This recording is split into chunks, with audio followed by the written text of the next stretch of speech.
কিভাবে হোটেল স্টাইলে খুবই মজাদার নেহারি রান্না করা যায় আজকের ভিডিওতে শেয়ার করেছি।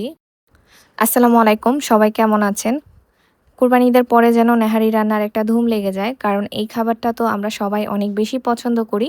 আজকে আমি খুবই সহজভাবে হোটেল স্টাইলে কিভাবে নেহারি রান্না করা যায় আর কি কি ইনগ্রিডিয়েন্টস একটু স্পেশালভাবে যোগ করলে এটা টেস্ট ভালো আসে সেটাই শেয়ার করব।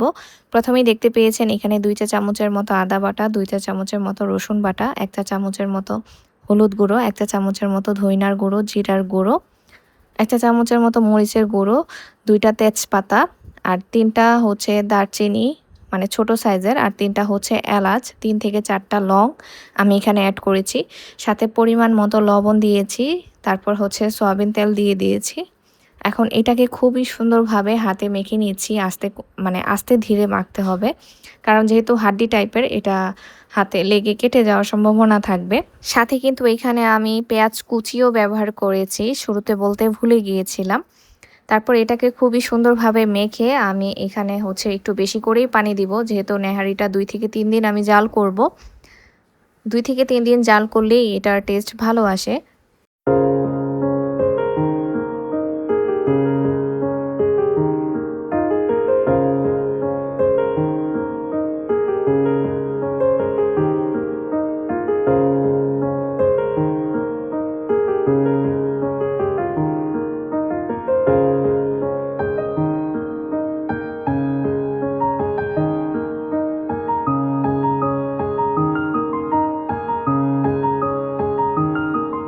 এরই মাঝে একদিন আমি জাল করার পরে কিন্তু সেখানে আমি যে মৌরি সেটার গুঁড়া ব্যবহার করেছিলাম।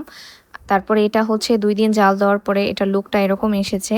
এখন আমি যেই উপাদানটা দিয়েছি সেটা হচ্ছে পাকা তেঁতুল।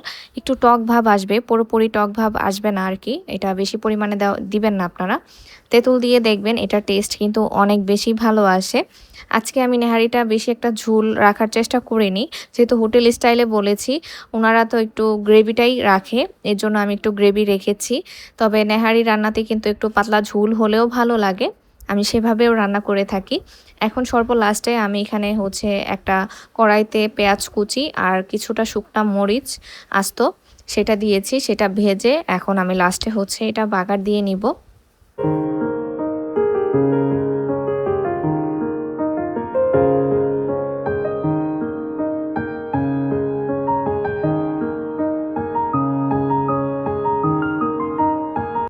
এই তো আমার নেহারি রান্না হয়ে গিয়েছে। রুটি পরোটা দিয়ে, যেটা দিয়ে খেতে চান, অনেকে খালি খেতেও পছন্দ করে, এটা খাওয়ার জন্য একদম পারফেক্ট হয়েছে।